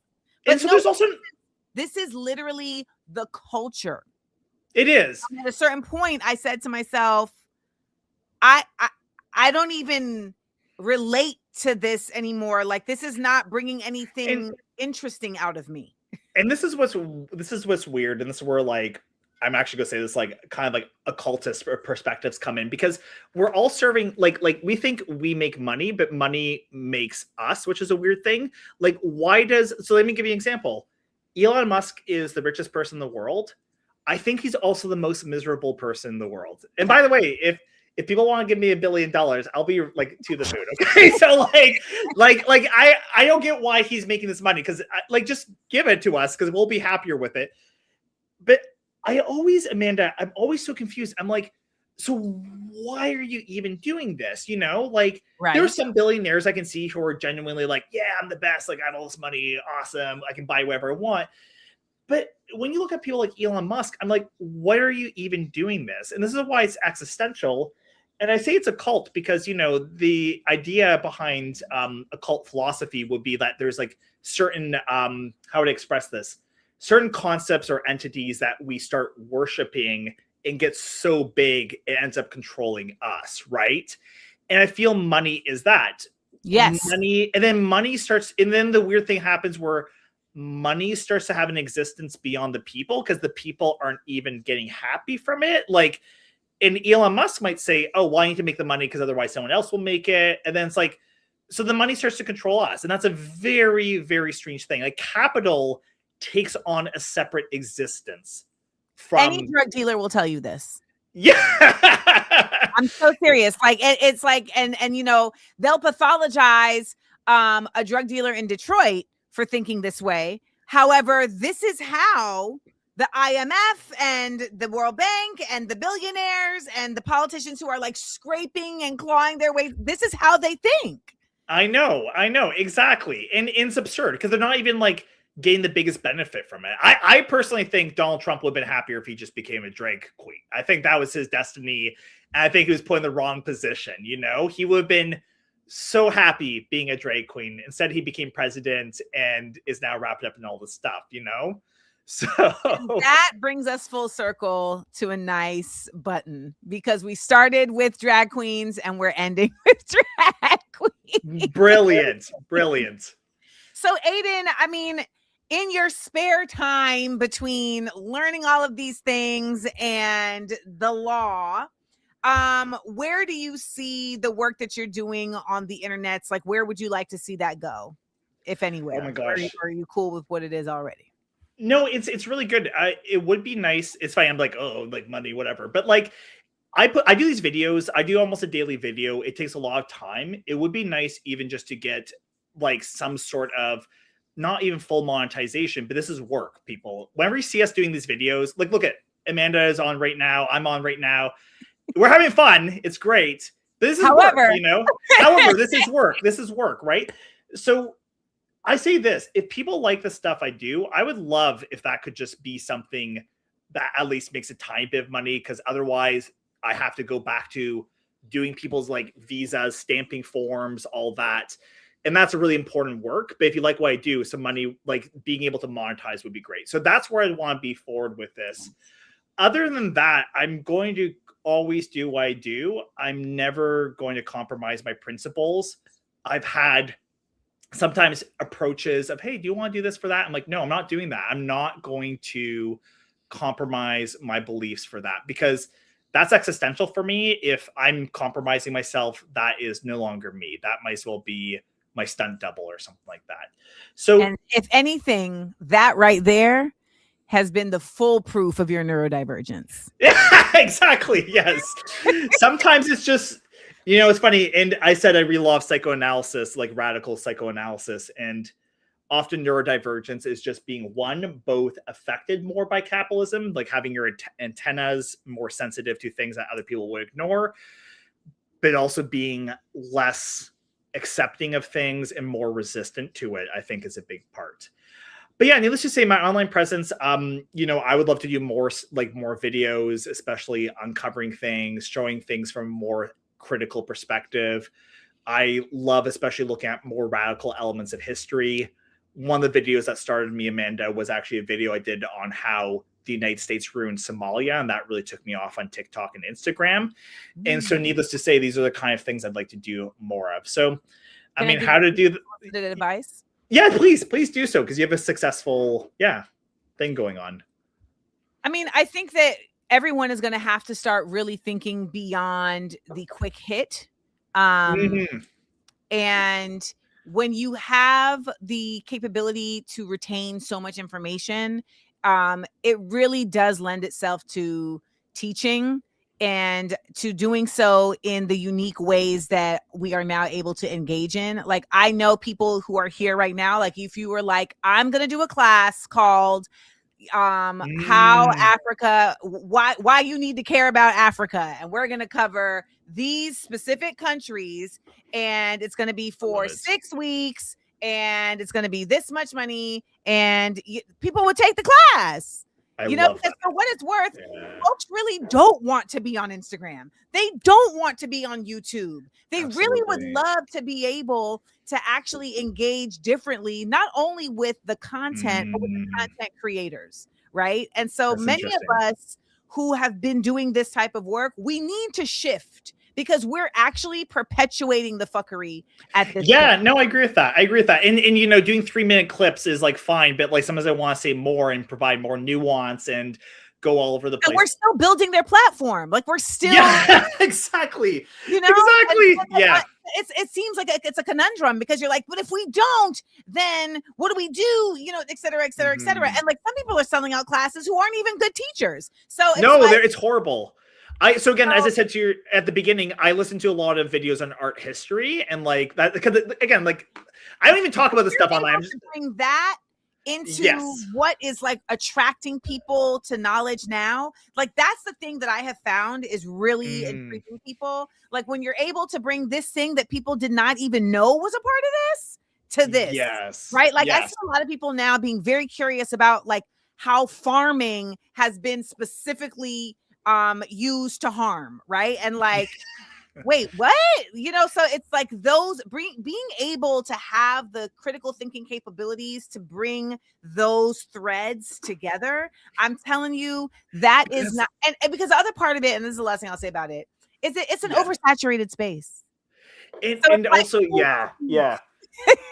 And also, by the way, like, so look, I'm a big shot. I went to law school, all this stuff. But honestly, education. Just so you know, I do not think anyone who goes to law school is a big shot. Just good.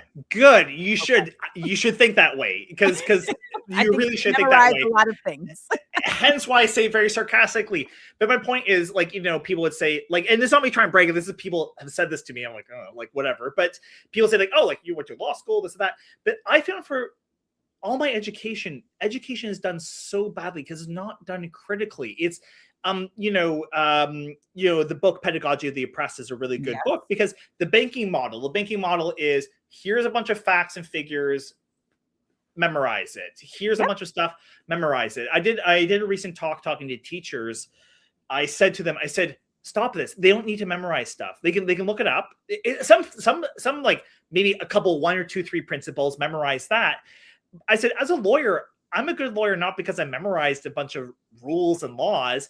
It's because I look at things from a critical perspective. Yeah, you synthesize. Yeah, and I should have said this to your listeners. You know, I've had a bunch of big cases where I've had to mobilize media to stop deportations.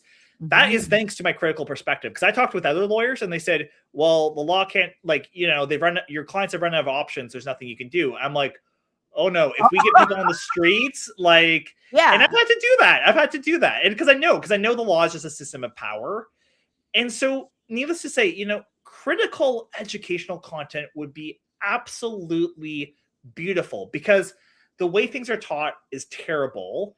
And of course, no wonder why neurodivergent people, probably you had the same experience as well. Like I also had this experience, especially in high school, of just like napping throughout the class because it was so boring, right? What are we talking about? I wouldn't nap. I'd get in trouble because I'd be like, what? I would be like that. How did those two come on? I got very lucky because I was able to get teachers like my economics and US government teacher, Miss Mitchell. Shout out to Miss Mitchell. She was intrigued by my what? Like, because good. You know, good. And yes. And then at the end of the class, she was like, at the end of the year, she was like, so I wanted to ask you this all year. How does it feel to be related to Bobby Seale? I'm like, Miss Mitchell, my name is Seals.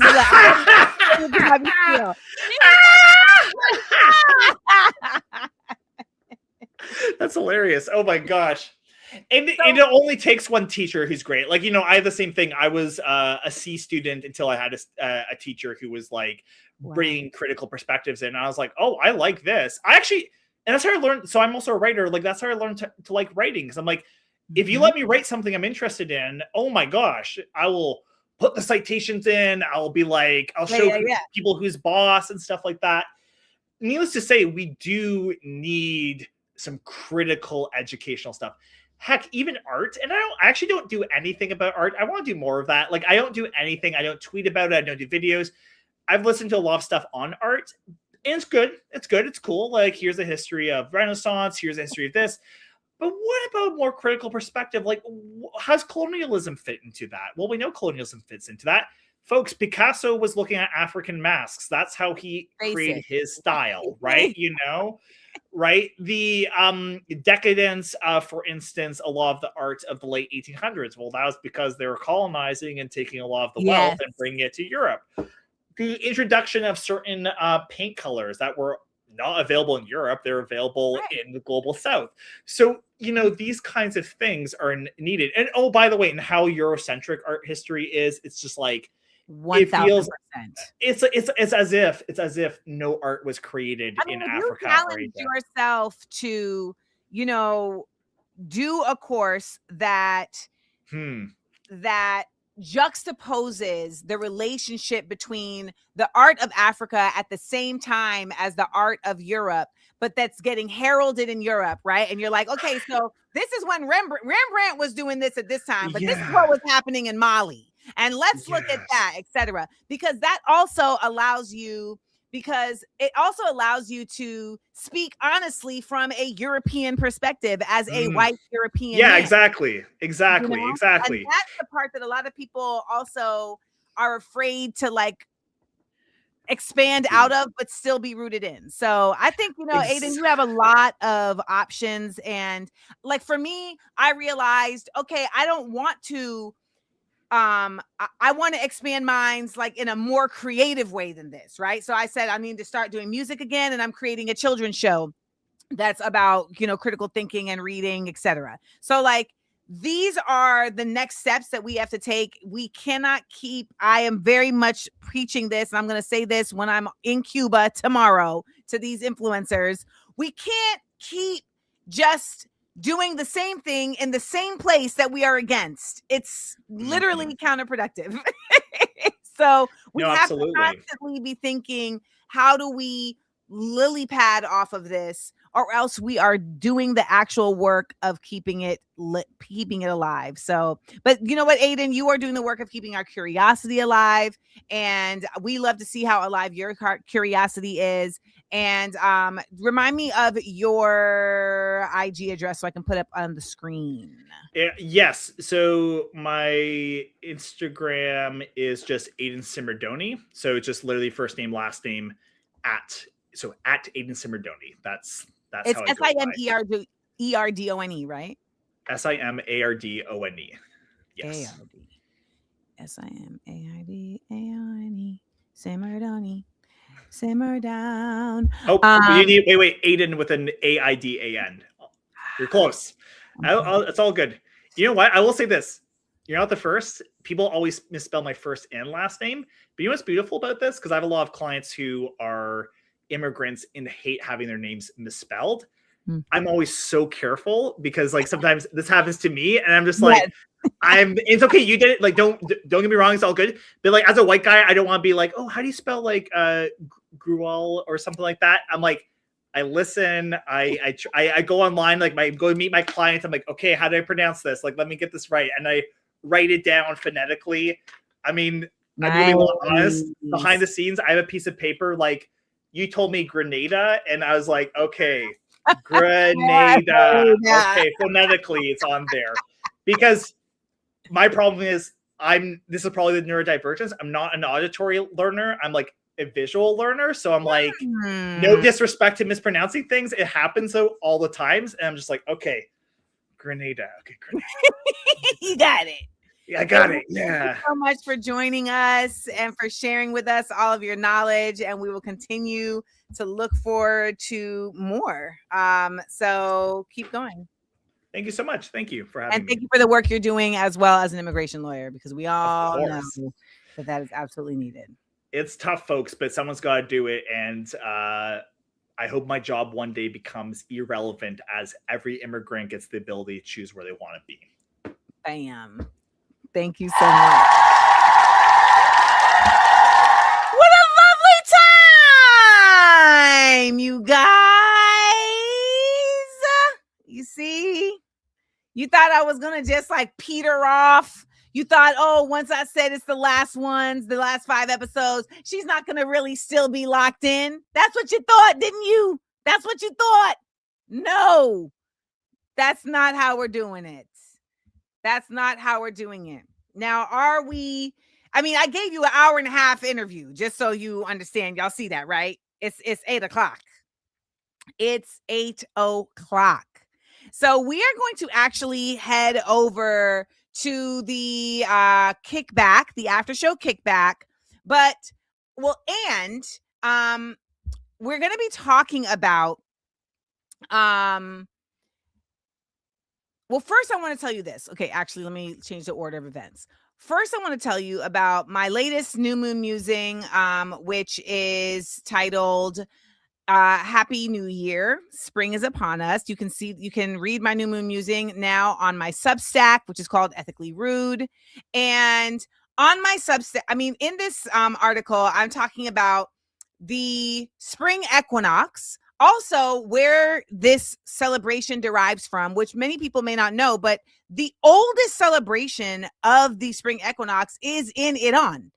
The Zoroastrians were the people that existed before the Persians, and they were a people that really believed in connection to the earth. They believed in the equilibrium of the earth, and they believed that every spring we were coming back to equilibrium, and that would happen not only every spring, but that would happen eventually the world over. And, you know, when we are finding ourselves actively decolonizing, these are the moments where we can really dig our heels in, okay? Moments like this that have been laid so many centuries before us, that are so rich, that are continued to be celebrated, that we don't have to try and figure out ourselves, all right? So I want you to check out my new moon musing, Happy New Year. And I want you to ask yourselves, where are you what are you coming into in this new year? Not a New Year's resolution, but a New Year's evolution. Where are you coming into? If you're emerging out of the cave, you're emerging out of the soil. We have a new moon emerging today in alignment with the spring equinox on the 21st. Where are you emerging? And the topic is going to be that, along with, I want to get into this concept because I can really relate to this, and I want to know from our SEAL squatters how you all feel. I heal, the less ambitious I am. Yeah, wow. There was a quote I saw on the internet which resonated with me deeply. And then I thought to myself, that's kind of crazy. Like, I do feel, you know, like I want to do things I enjoy, and I have goals. I need purpose. But am I manically trying to achieve loads of things nowadays? Probably not.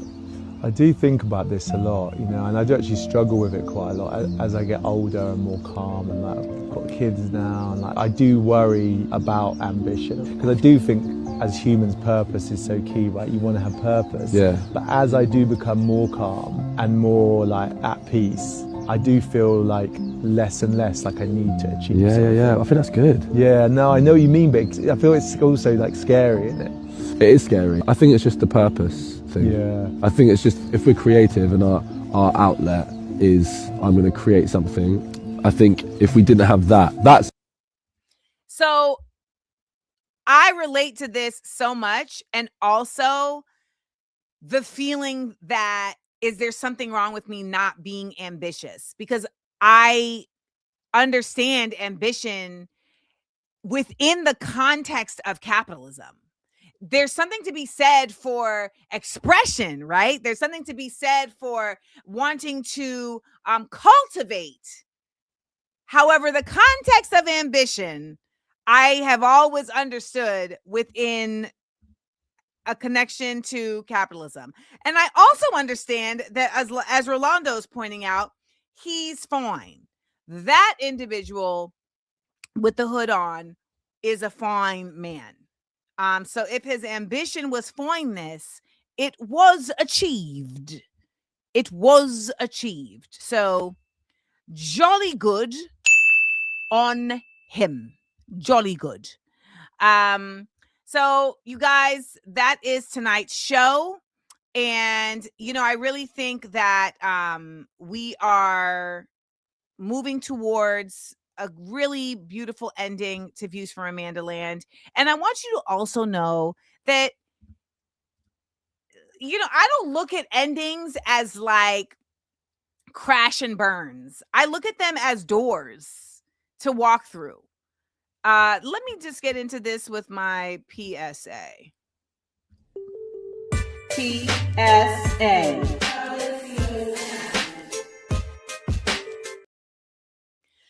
You know, in that clip, they were saying that the more they heal, the less ambitious they feel. And I would say that the more I heal, the less failure I feel. You know, I feel like there's definitely been a practice over time of feeling like if something doesn't work out or if something doesn't last for an extended amount of time, that it really isn't valuable. You know, like I've seen people who are married for 10 years and they get divorced and it's like it's a failed marriage. You lived in a place with somebody for 10 years? What?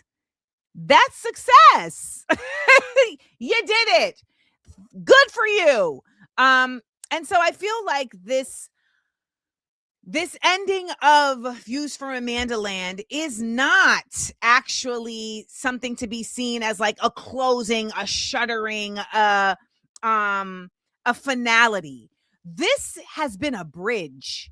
And everything that I have done in my life, I have come to understand has been a bridge. They're all bridges to wherever the other side takes me. And when you start to think of things in that way, I do think it becomes far less traumatic and far less like force impact on you when shift takes place. Like even the term rebirth, birth is traumatic. Okay. I saw a clip of white people in canoes that were going on conveyor belts from one part of a waterway to another. And that is how I am looking at these experiences I'm having in my life these days. Put me in the canoe like the white people on the conveyor belt and just lift me over to the next waterway that I am going to navigate. And I feel like you can do that yourself mentally. It does take work.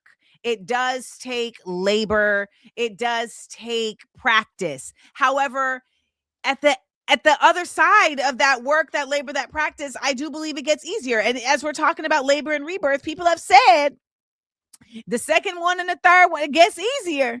The canal says, oh, we doing this again. Pop them out. Pop them out. And so the other part of this that I want to add is that you all, I have been out here making things all of my life. Even before you saw me on TV, even when I was on TV, I was, in someone else's work. But I, Amanda, have always been making things. I'm making coloring books. I'm making paintings. I'm making clips for us to wear at the gym and gymnastics. I'm making leotards. If you are a maker, a creator, it never stops. And the beauty of that is that it always gives the folks who appreciate your creations something new to explore, to exchange, to interact with. And I feel like that is why so many folks continue to rock with me, is because they can trust that I will never abandon them from my creations. Even after I leave this dimension, even after I leave this realm, y'all, there is so much left over that y'all ain't even seen. Okay? There is so much in the archives, honey, that you all, the seeds are here to continue to germinate. So please do not see this as an end. See this as a bridge. And I'm going to Cuba, and I'm literally going to be interacting with people who have been stuck on a bridge for decades now. And they continue to live. They continue to create. They continue to reproduce. They continue to expand, to learn, etc. Because ultimately, there is another side that we can all see, and it just becomes, how are we going to get there? And so I am appreciative that I get to continue that journey of getting there with y'all, even if it's not going to be through Views from Amanda Land. PSA.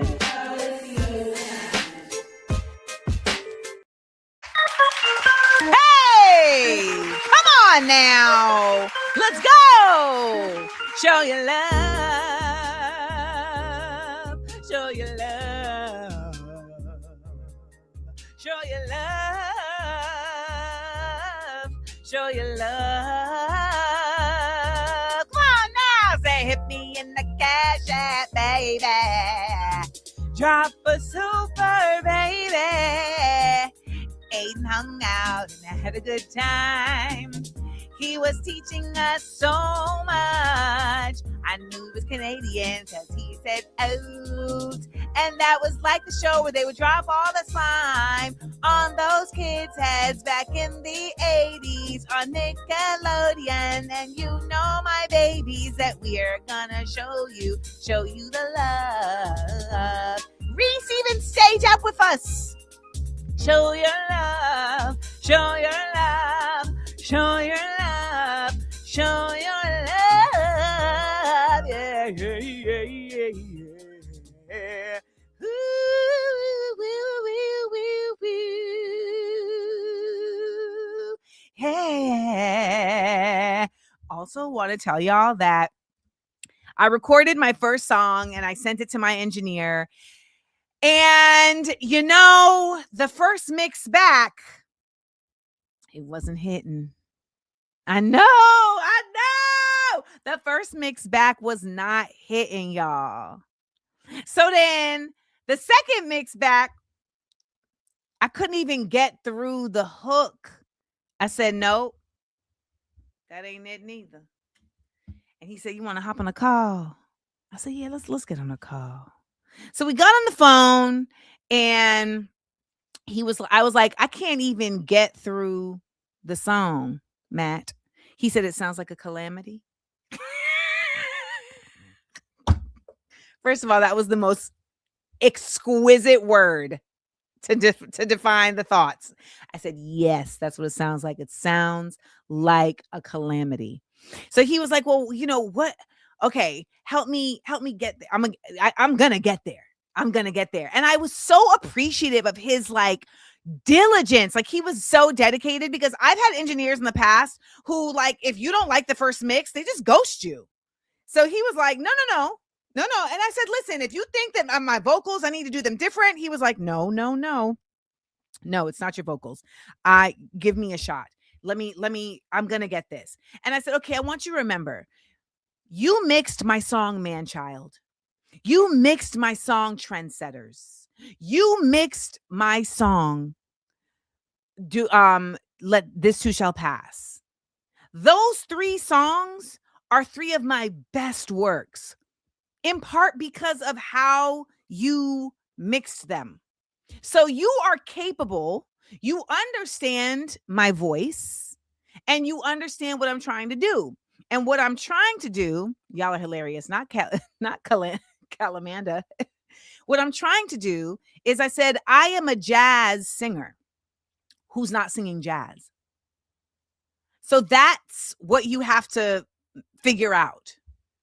How do you have a jazz singer exist in a legit way, in a preserved way, in a music context that's not jazz?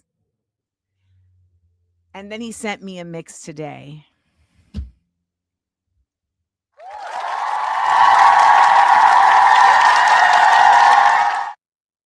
he got it! He got it! He so got it. And the reason I'll know when I know when it's right, when I'm listening to it and I no longer am scrutinizing. I'm in the vibe. That's when I know it's right. When I leave out the car, because I only listen to mixes in the car, and I go into the grocery store and I'm singing my song like it's not even my song. That's how I know. That's how I know. So, y'all, your girl is back. We back. So hype. So, shout out to Matt Cody from Minneapolis. handling the tunes and bringing me back, y'all. Bringing me back to the speakers. Y'all know what to do. Join us over at Patreon. If you have never subscribed to Patreon, this could be the night, you guys. Come on over to the after show kickback at patreon.com/Amanda Seales. It's only $5 to join. You get all types of goodness. You get all types of connectivity. Also, we have a book club, and we just did a author talk with this month's book of the month. It was it was Sky Full of Elephants by Sibo Campbell, and we did a fabulous author talk with Sibo Campbell. And listen, our author talks are different. It's not just, you all watching me talk to Sibo. No, the folks got to talk to Sibo directly and ask the author the questions directly. Okay? And I was so glad that we were able to make that happen, and I'm going to continue to make that happen. So shout out to everybody in the SEAL squad. Shout out to Sibo Campbell for coming through, who promised us that he is going to come through and preview his next book with the SEAL squad before it even comes out. So, you know what I'm saying? That's the spot, and that's the place to be. Everybody wish me safe travels. Keep me lifted. And when I say keep me lifted, listen, the proper way to keep folks lifted is not to say, don't let this happen. The way to keep folks lifted is to say, let this happen. Okay? So I want you to keep your lifted consciousness always moving forward in abundance. Let this happen. May this happen. Bring this happen. Bring this happening. Okay? So thank y'all to everyone for joining us for another beautiful Views for Amanda Land. And I will see y'all over there at the after show kickback. And I want to remind you that I have new shirts available for all of my folks who are not Democrats and are not Republicans. Y'all are changeikins. Okay? Folks who are like, can we actually see something different? Gotta be a better way, and we've gotta make it. It's gotta be a better way, and we've gotta create it. It's gotta be a better way, and we've gotta find it. It's gotta be a better way. Redefine it. We've been walking this same old road. How long will we be fools? I know where we went wrong.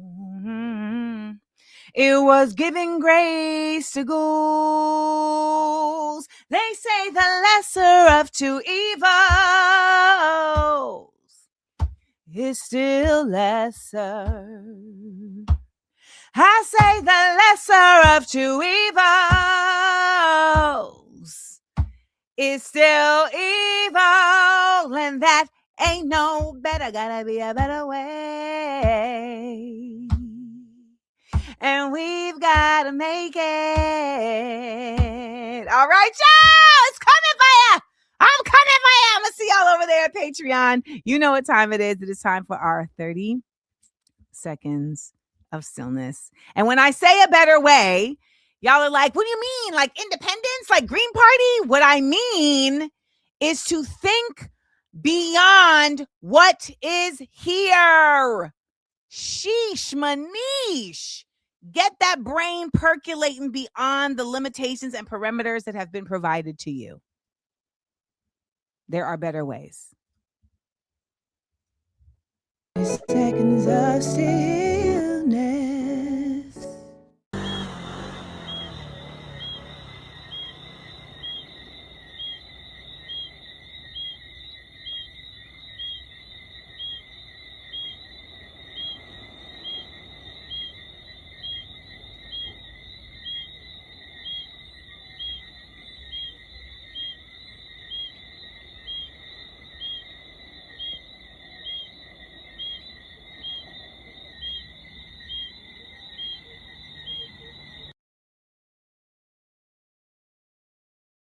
Amanda.